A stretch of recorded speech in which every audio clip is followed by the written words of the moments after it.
la! Your train vacation to Europe starts from rupees 99,999 only with GT Holidays, South India's #1 travel brand.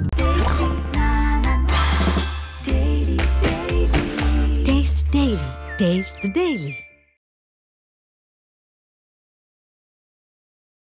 தமிழ்நாட்டில் வந்து திமுக வெற்றி பெற வேண்டும் என்பதற்காக வேலை செய்து கொண்டிருப்பவர் தான் அண்ணாமலை. பட்டியல் கொண்டு வந்தீங்களே திமுகவுடைய டிஎம்கே ஃபைல்ஸ் கொண்டு வந்தீங்களே, என்ன ஆச்சு சொல்லுங்க, என்ன ஆச்சு? அது அவ்வளோதானே, சமரசம் ஆயிடுச்சிங்களா? லண்டன்ல வந்து அவருக்கு ஏகப்பட்ட சொத்துக்கள் இருக்கு. அந்த சொத்தை பாதுகாக்கத்தான் விஜய் வருகிறார் அப்படின்னு சொல்லிட்டு ஏன் இவ்வளவு கடுமையான விமர்சனம் ஆரம்பத்திலேயே வந்து விஜய் சந்திக்க? சரி இருக்கட்டும், திமுக எந்த சொத்தை பாதுகாக்கிறதுக்காக மக்கள் அரசியல் பண்ணிட்டு இருக்குது. ஒரு இடத்துல ஒரு பாட்டு வரும்போது 3 எழுத்து மீண்டும் ஒலிக்கும்ன்றார். அண்ணா எம்ஜிஆர் 2 பேர் படத்தையும் காட்டுறாரு. அண்ணா எம்ஜிஆர் விஜய், இந்த 3 குரல் மீண்டும் 3 எழுத்து. அது வெற்றி அப்படின்னு எடுத்துக்கலாம், நீங்க இப்படியும் எடுத்துக்கலாம். இது சொல்ற உடனே அவங்களுக்கு எரிய ஆரம்பிச்சது. என்னன்னா, உளவுத்துறை சர்வே பண்ணி கொடுத்துருக்குது. எப்படி பார்த்தாலும் ஒரு 8லேருந்து 10% வரை ஒரு வாக்கு வரவதற்கு அவருக்கு வாய்ப்பு இருக்கிறதுன்னு உங்களுக்கு பதறது. திமுகலேருந்து ஒரு 4-5% போயிடுமோ வெளியில் அப்படின்னு ஒரு பதட்டம் வருது. இளைஞர்கள்லாம் அந்த பக்கம் போயிடணும்னு ஒரு துடிப்பு வருது.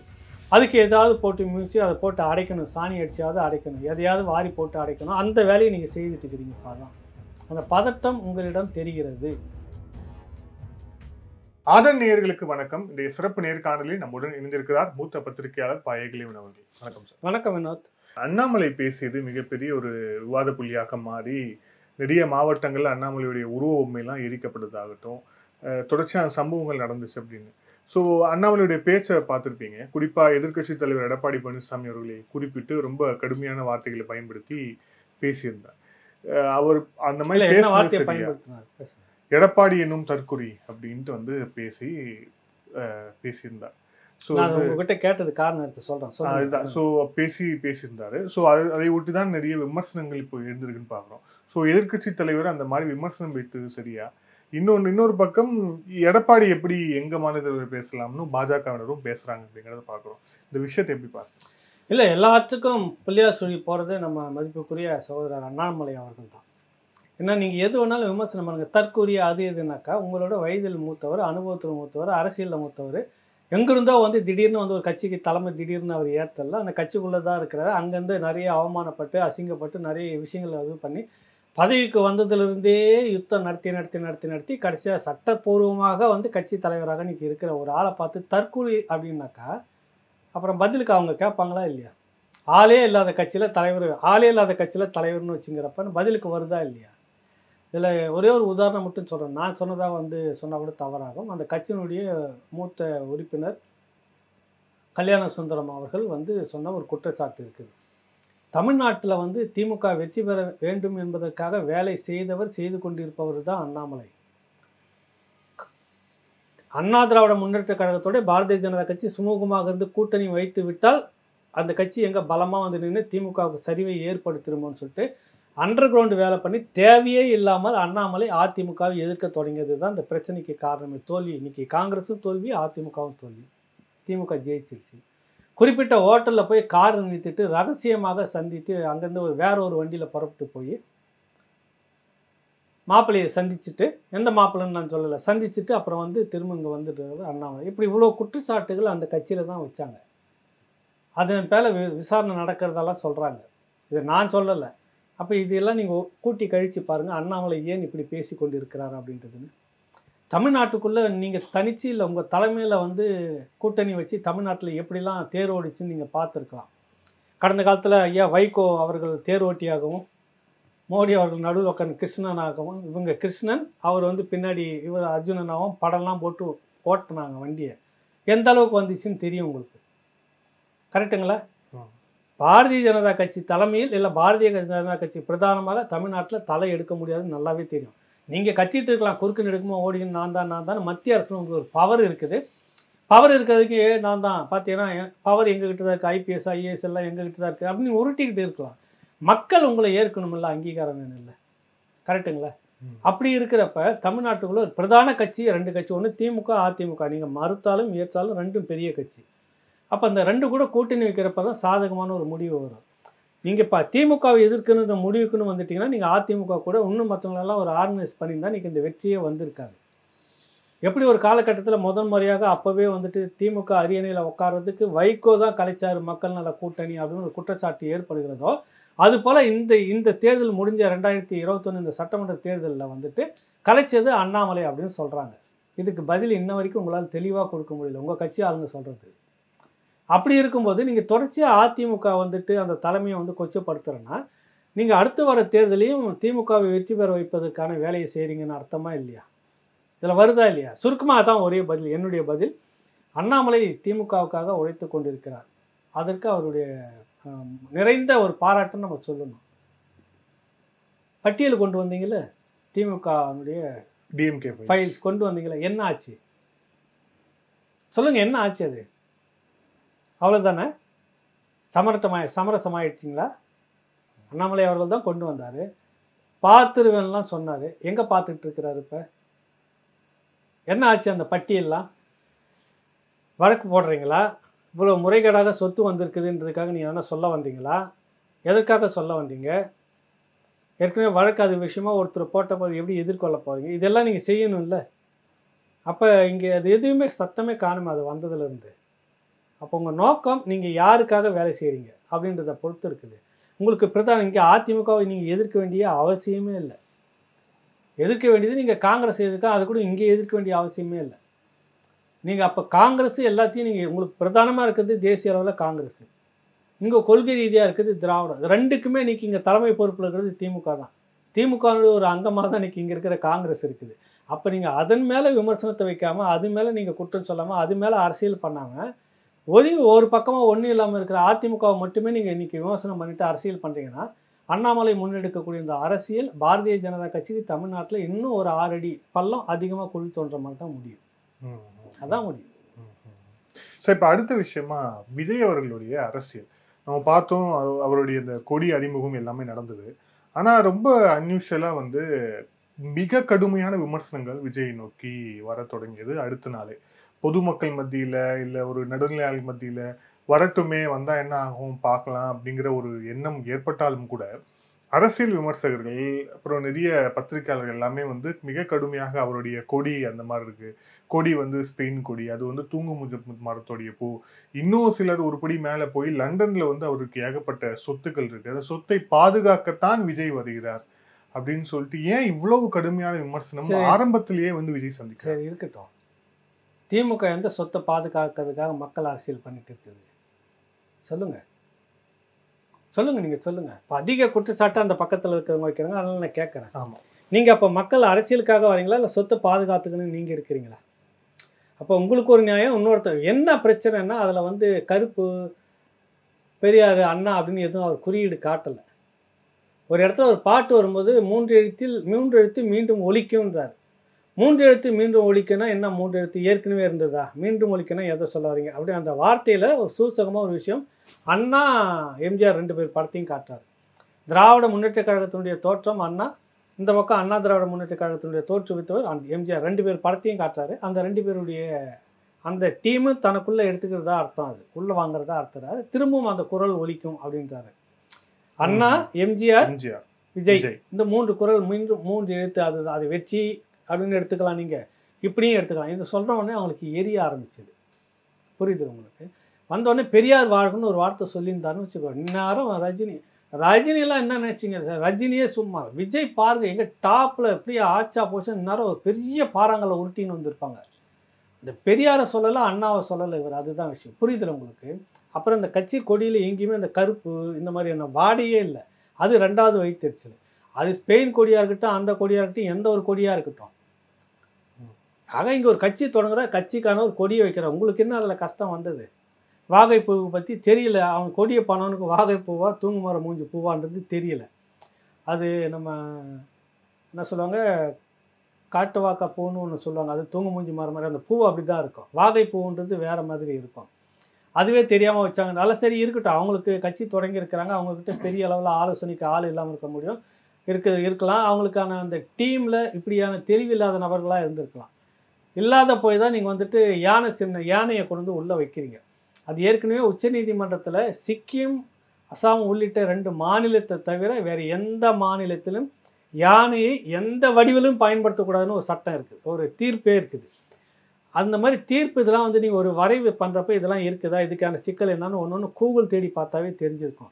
இது எதுவும் தெரிஞ்சுக்காமல் 2 யானையை வச்சுது வேறு சிக்கல். அது வந்து அவர் கட்சி அவருக்கு என்னென்ன சிக்கலை அவர் சந்திப்பார். அது நானே சொல்லி விமர்சனம் பண்ணியிருக்கிறேன். அதாவது இன்னொரு கட்சி அது வந்து இல்லாமல் இதில் பகுஜன் சமாஜ் பார்ட்டி ரொம்ப நீட்டாக ஒரு பதிலை சொன்னது. முதல்ல அவங்கக்கிட்ட நாங்கள் அணுகுவோம், சொல்லுவோம். அந்த மாதிரி சம்மந்தப்பட்ட ஒரு நிர்வாகியை கூப்பிட்டு இப்படி வச்சுருக்கீங்க, இதை நீக்கணும் நீங்கள் அப்படின்னு நாங்கள் சொல்லி கேட்டுருக்குறோம். இல்லைன்ற பட்சத்தில் இப்போ நீதிமன்றத்தில் வழக்கு, அதான் அவங்க இருக்கிற பிரச்சனை சந்திக்கிட்டோம். இப்போ இதில் வந்து இப்படிலாம் இருக்கிறார், இவர் இப்படி தகுதி இல்லை, அப்படி தகுதி இல்லைன்னா நீங்கள் மட்டுமே தான் தகுதியானவர்களா சொல்லுங்கள் நீங்கள்.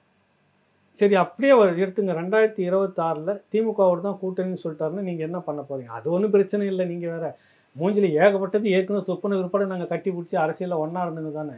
இந்திராவை சொல்கிறேன், வாஜ்பாயை சொல்கிறேன், எல்லாத்துலேயுமே நீங்கள் அப்படி தானே இருந்தீங்க. பண்டார பரதேசி பார்ப்பன கட்சின்னு எவ்வளோ விமர்சனம் பண்ணோன்னே அப்படியெல்லாம் ஒன்றும் இல்லை, அவர் நல்லவர் தான் போய் ஒட்டிக்கிட்டீங்க. இல்லை இந்திரா காந்தி என்னென்னலாம் கேவலப்படுத்துனது நீங்கள் தான், அந்த அம்மையாரை அப்புறம் போய் ஒட்டிக்கிட்டீங்களே. இல்லை உங்கள் தந்தை உங்கள் பெரியாரையே வந்துட்டு எவ்வளோ மானக்கேடாக கேட்டதெல்லாம் நீங்கள் தானே. அப்புறமா திரும்ப போய் என்ன இருந்தாலும் எங்கள் தந்தை நீங்கள் தான் அப்படின்னு ஒட்டிக்கிட்டீங்களா இல்லையா? நீங்கள் எதில் வந்து சமரசம் இல்லாமல் இருக்கிறீங்க சொல்லுங்கள். எதுலையாவது ஒன்று பெரியாரை அவ்வளோ மோசமாக பேசுங்க, அந்த கம்பீரத்தோடு நிற்கணும். அப்புறம் என்ன இருந்தாலும் எங்கள் தந்தை அப்படின்ட்டீங்க. அப்புறம் இந்திரா காந்தியை வந்துட்டு நான் அந்த மண்ணில் புதைச்சிட்டு தான் மறுவேலை பார்ப்பேன்னுட்டு அடுத்த பக்கம் பார்த்தீங்கன்னாக்கா நேருவின் மகளேன்றப்ப அப்புறம் என்னென்னோ சொல்லி கூட்டின்னு வந்துட்டீங்க. எதில் நீங்கள் நிலையாக எதிர்த்து இருக்கீங்க? எதுலையாவது ஒன்று இருக்குதா? அப்போ இதில் மட்டும் எப்படி உங்களுக்கு? விஜய் கட்சி ஆரம்பித்தாருன்னா ஆரம்பிச்சுட்டு போகட்டும், வரட்டும், விமர்சனம் பண்ணட்டும். 26 வந்துட்டு திமுகவோட தான் ஒன்று அப்படியே 2 பேரும் தோளில் கை போட்டு சிரிச்சுக்கிட்டே இருப்பீங்கள்ல. அன்றைக்கி இதெல்லாம் சொல்ல மாட்டீங்கள்ல. எங்களுக்கு அப்போதே தெரியும் அவர் இங்கே தான் வருவாருன்னு. ஒன்று இதெல்லாம் வந்து ஒரு பெரிய இஷ்யூ இல்லை. இப்போதைக்கு அவர் எதிராக தெரிகிறார் உங்களுக்கு, அவ்வளோதான். அதனால் நாங்கள் எதிர்க்கணும், வேறு வழி இல்லை. அவர் எங்கள் கூட வரணும் மட்டும் ஒரு வார்த்தை சிக்னல் காட்டிட்டு பாருங்கள், அடுத்த நிமிஷம் நாங்களே தூக்கிட்டு போகிறோம் தோல் மேலே. ஆளானப்பட்ட பாரதிய ஜனதா கட்சி இந்துத்துவாவுடைய மறு பிறப்பியாக இருக்கிறதுன்னு சொல்லக்கூடியதாக நீங்கள் சொன்னீங்க. அதையே நாங்கள் தோலில் தூக்கின்னு சோர்ந்தப்ப விஜய் வந்துட்டாருன்னு நாங்கள் தலையிலே தூக்கி சொன்னோம், சிக்னல் மட்டும் காட்டுட்டோம் அப்படின்ற மாதிரி தான் இவங்க அந்த கோஷ்டிங்க. இவங்க பெரிய இதெல்லாம் எதிர்க்க மாட்டாங்க. விளையாட்டுகளை நான் சிரிப்புக்காக சொல்லலை. ஏன்னா நம்ம பக்கத்துக்கு ஏற்ற மாதிரியான அரசியல் இவர் பண்ணலை விஜய். அதனால கொடியில் பாரு, அதில் பாரு, அது அவங்க கட்சி சின்னம் பிரச்சனை சந்திச்சுட்டு போகிறாங்க, அது வேறு விஷயம். உங்களுக்கு என்ன அதில் வந்து இது கஷ்டம்? உங்கள் கொடியில் உங்கள் கட்சியில் ஒன்றும் பிரச்சனை இல்லைல்ல. துணை முதல்வர் பதவி இல்லை முதல்வர் பதவி தற்காலிக முதல்வராக இருக்கட்டும்னு என்ன பிரச்சனை வந்து அதில் அந்த மாதிரி என்ன பிரச்சனை வந்துச்சா? ஒன்றும் இல்லை. கட்சி தொடங்கி இருக்கிறாரு, மக்கள் ஏற்கிறாங்க மறுக்கிறாங்கன்னு பார்த்துட்டு போகட்டும். அதுக்குள்ளே உங்களுக்கு ஏன் பதறுது? என்னென்னா உளவுத்துறை சர்வே பண்ணி கொடுத்துருக்குது. எப்படி பார்த்தாலும் ஒரு 8லேருந்து 10% வரை ஒரு வாக்கு வரவதற்கு அவருக்கு வாய்ப்பு இருக்கிறதுன்னு உங்களுக்கு பதறுது. திமுகலேருந்து ஒரு 4-5% போயிடுமோ வெளியில் அப்படின்னு ஒரு பதட்டம் வருது. இளைஞர்கள்லாம் அந்த பக்கம் போயிடணும்னு ஒரு துடிப்பு வருது. அதுக்கு ஏதாவது போட்டு அதை போட்டு அடைக்கணும், சாணி அடிச்சாவது அடைக்கணும், எதையாவது வாரி போட்டு அடைக்கணும். அந்த வேலையை நீங்கள் செய்துட்டு இருக்கிறீங்கப்பா. தான் அந்த பதட்டம் உங்களிடம் தெரிகிறது. அப்புறம் நீங்கள் ஒன்றும் இல்லை, விஜயகாந்த் எவ்வளோ நீங்கள் வேறு யாராவது கேவலப்படுத்தி பார்த்துருக்கீங்களா? விஜய் எப்பயாவது உங்கள் சேனலில் வந்து நல்லபடியாக காமிச்சிருக்குதா? அவரை கேலிக்குரியவராகவும் ஒரு சட்டையராகவும் ஒரு ஏதோ ஒரு நபர் அப்படின்ற மாதிரி அவரை கொச்சப்படுத்தி பண்ணிக்கிட்டே தானே இருந்தீங்க. அப்புறமா எப்படிலாம் விடிய கதவு ஓரத்தில் உட்காந்து பேச்சுவார்த்தை நடத்திங்க. இங்கே வந்துருங்க விஜய், இங்கே வந்துருங்க விஜய். நடந்துச்சா இல்லையா பேச்சுவார்த்தை? வாசல்லையே உட்காந்துட்டு பேச்சுவார்த்தை நடத்திருந்தாரு. ஒரு கார்ட்டூன் கூட ஏதோ போட்டிருந்தாங்க. நான் கதவு அடைச்சிட்டு இருக்கோம், விஜய்கா தேமுதிக இது அடைச்சிட்டு இருக்கோம், வாசல்லே படுத்துன்னு இருப்பார், கால் மேலே கால் போட்டு கால் நேர் இப்படி துண்டை வச்சுக்கிட்டு. நீங்கள் போங்க, நான் பார்த்து எப்போ திறந்தாலும் நான் பார்த்து பேசிட்டு வரேன்ற மாதிரி. அப்படிலாம் நீங்கள் இருந்து பேச்சுவார்த்தை நடத்துனீங்களா இல்லையா? அந்த மாதிரி நாளைக்கு விஜய்கிட்டையும் நீங்கள் என்னன்னா உங்களுக்கு சார்பாக வர மாதிரி இருந்துட்டாருன்னா ஒன்றும் பிரச்சனை இல்லை. நல்லவர் வல்லவர் நல்லா பெண்ட் எடுப்பார்னு வந்து ஒரு படத்தில் சொல்கிற மாதிரி, கவுண்டமணி சொல்கிற மாதிரி அப்படியே பேசிட்டு அப்படியே கூட வச்சு கொண்டுட்டு போவீங்க. இப்போதைக்கு அவரால் உங்களுக்கு பாதிப்பு அப்படின்னு நீங்கள் புலம்ப ஆரம்பிக்கிறீங்களா? அதனுடைய வெளிப்பாடாகத்தான் திமுக தரப்பு விமர்சனத்தை நான் பார்க்குறேன். சீமான் அதுக்கப்புறம் வந்து வருண் இடையிலான அந்த விவகாரம் அது வந்து நாளுக்கு நாள் வந்து ஜாஸ்தியாகிட்டே இருக்குன்னு பார்க்குறோம். அவர் திடீர்னு வந்து சமூக வலைத்தளத்திலிருந்து வெளியே போகிறேன்னு சொல்கிறாரு. அப்புறம் நேற்று தொடர்ச்சியான விமர்சனமும் இருக்குது. இது ஏன் இப்படி போகுதுன்னு பார்க்குறீங்க? அதாவது இது வந்து ஒரு அன்யூஷுவல், இது இந்த மாதிரி இதுக்கு முன்பாக நடந்ததான்னு தெரியல. ஒரு போலீஸ் அதிகாரியோடு ஒருவர், ஒரு அரசியல் கட்சி தலைவர் வந்து இந்த மாதிரி கருத்தில் ஈடுபடுறது அப்படிங்கிறது உங்களுடைய பார்வை என்ன? இல்லை, போலீஸ் அதிகாரியோட பொதுவாக அதிகாரிகளோட அரசியல்வாதிகள் மோதுவது, முரண்படுவது நடந்துக்கிட்டே இருக்கு. உங்களுக்கு நிறைய இதுக்கு முன்னாடி மருத்துவர் ராமதாஸ் குறிப்பிட்ட ஒரு போலீஸ் அதிகாரியை தாக்கி இந்த மாதிரிலாம் சொல்லியிருந்தாங்க. கருணாநிதி அவர்கள் கூட ஒரு குறிப்பிட்ட போலீஸ் அதிகாரியெல்லாம் தாக்கி பேசுனதெல்லாம் இருக்குது. செல்வி ஜெயலலிதா அவர்கள் கூட குறிப்பிட்ட அந்த அதிகாரிகளை பற்றி விமர்சனம் பண்ணதெல்லாம் இருக்குது. அதிக அரசியல்வாதிகள் எப்போதும் இந்த யூனிஃபார்ம் சர்வீஸ் இருக்கிறவங்கக்கிட்ட ஒரு விமர்சனம் வைப்பாங்க. அது என்னென்னா, எப்படி இருக்க அந்த விமர்சனம்னா, நீங்கள் ஒரு அழுத்தத்துக்காக ஆளுங்கட்சிக்காக வேலை செய்கிறீங்க, அதனால என்னை பழி வாங்குறீங்க, அதனால என்ன அப்படிலாம் பண்ணுறீங்க, இந்த விமர்சனங்கள் வந்து வைக்கிறது வழக்கம். ஆனால் ஐபிஎஸ்சில் இருக்கிற அந்த யூனிஃபார்ம் சர்வீஸில் இருக்க இவங்க வந்து ஒரு அரசியல் நிலைப்பாட்டை எடுத்தவர்களை போன்று செயல்படக்கூடாது. இப்போ வருண் ஐபிஎஸ் இருக்கிறார்ல, அவர் வந்து எப்படி பண்ணுறாரு, அவர் இதெல்லாம் தொடர்ச்சி நான் பார்த்தாக்கா ஒரு கிட்டத்தட்ட 90% அரசியல்வாதி மாதிரி எக்ஸ்லேயும் முகநூல்லையும் பார்த்தா அந்த பதிவு இருந்துக்கிட்டே இருக்குது. ஐபிஎஸ் எப்படிப்பட்டது, கஷ்டப்பட்டால் படித்து வர முடியுன்றது சொல்கிறதுல நியாயம் இருக்குது. திரள் நிதி எடுத்து பிச்சை எடுத்து வாங்கினது இல்லை இந்த ஐபிஎஸ்னால், அப்போ நீங்கள் யாரை சொல்ல வரீங்க? நாம் தமிழர் கட்சி திரள் நிதி தான் எடுக்குது, பிச்சை எடுக்குது, அவரே சொல்லிக்கிறாரு மக்கள்கிட்ட தான் எடுக்கிறேன்னு. அப்போ அதை நீ என்ன சொல்ல வரீங்க? இப்படி நீங்கள் பார்த்துருக்கீங்களா இல்லையா? எனக்கு தெரிஞ்சு எந்த ஐபிஎஸ் ஆஃபீஸரும் இப்படி இந்த மாதிரி பண்ணுறதில்லை. என்னென்னா, அவருக்கு ஏதோ ஒரு மாரல் சப்போர்ட்டு திமுகவிடம் எதிர்பார்க்கிறாரோ இல்லை அதை நோக்கி நகர்கிறாரான்னு நமக்கு தெரியல. நாம் தமிழர் கட்சி தரப்பில் சொல்கிறாங்க. எனக்கு தெரிஞ்சு ஐபிஎஸ்லாம் எப்படி இருப்பாங்கன்னா, ஆளுங்கட்சிக்கு உண்டான வேலைகள்லாம் செய்வாங்க.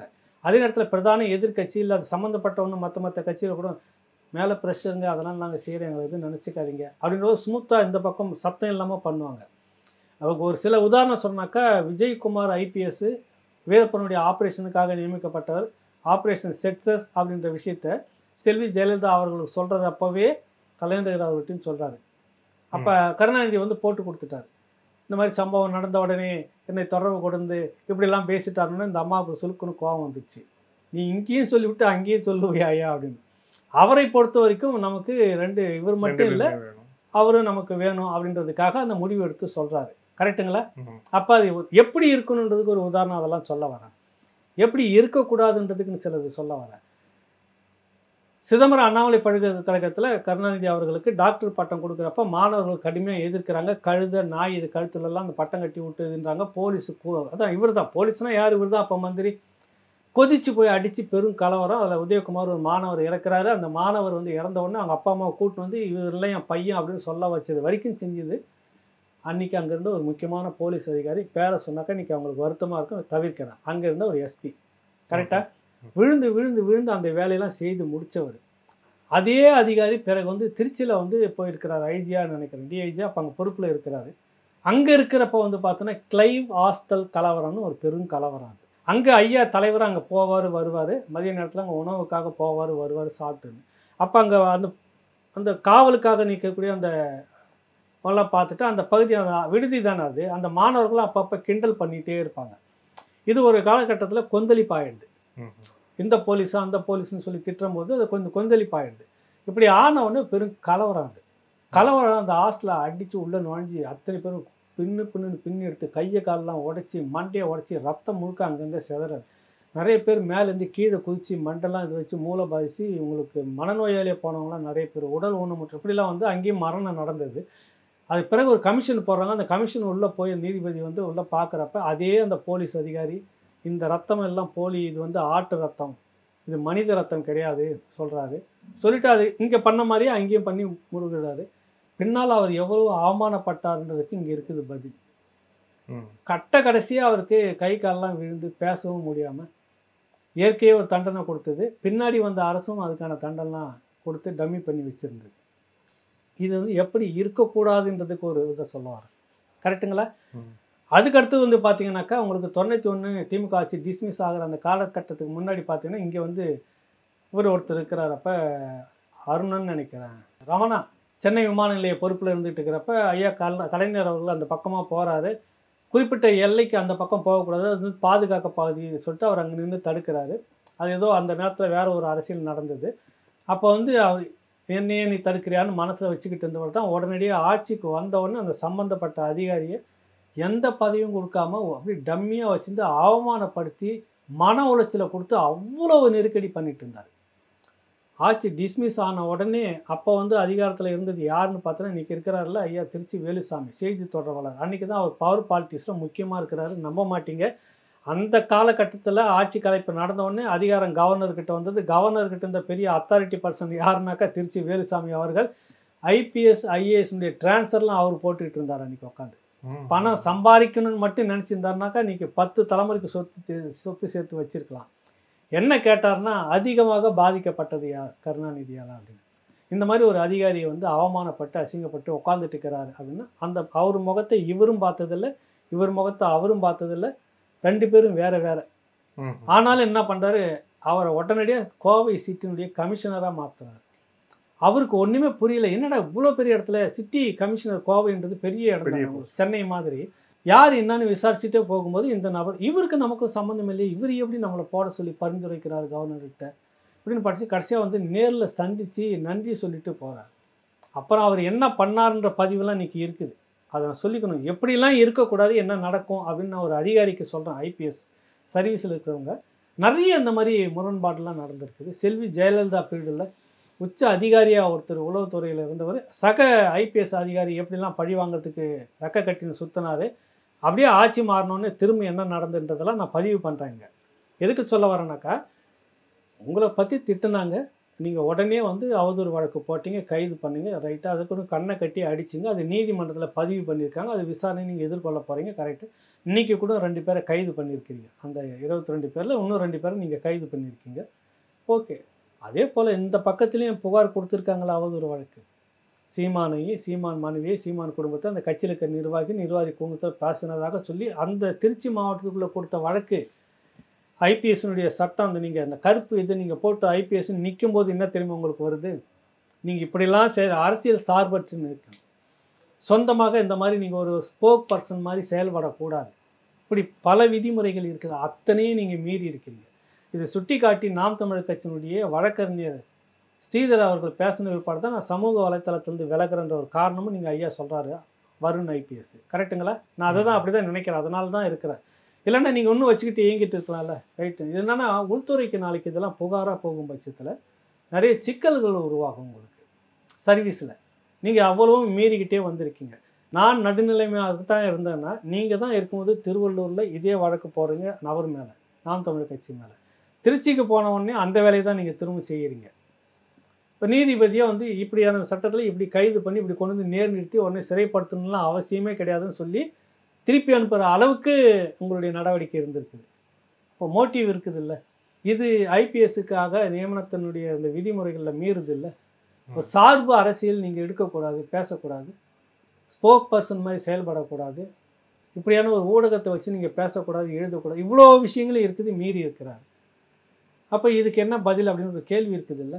இதுதான் வருண் ஐபிஎஸ் சீமான் அவர்களுக்கான இந்த 2 பேருக்குமான விஷயத்தில் உள்ளே இருக்கக்கூடிய விஷயம். எப்படி இருக்கக்கூடாதுன்றதுக்கு இந்த பக்கம், எப்படி பேசக்கூடாதுன்றது இந்த பக்கம் அவரும் சொல்லிட்டார். அவர் பேசலை, அவர் கட்சியில் யாரோ ஒரு கடைக்கோடியில் இருக்கிறான், உணர்ச்சிவசப்பட்டு எழுதுறான்னு அதுக்கான பிரதிபலன் அனுபவிக்கிறான், அது வேறு விஷயம். எல்லாரும் ஒரே மாதிரியாக பேசுகிறாங்கன்னு எடுக்க முடியாது இல்லை. இந்த உதாரணத்தில் கடந்த காலத்தில் கலைஞர் அவர்களே சொல்லியிருக்கிறாரு, தொண்டர்கள் உணர்ச்சி வசப்பட்டு ஏதாவது செய்து விட்டால் நம்ம எப்படி பொறுப்பாக முடியலாம் சொல்லியிருக்கிறார். அதே தானே இங்கேயும் வருது.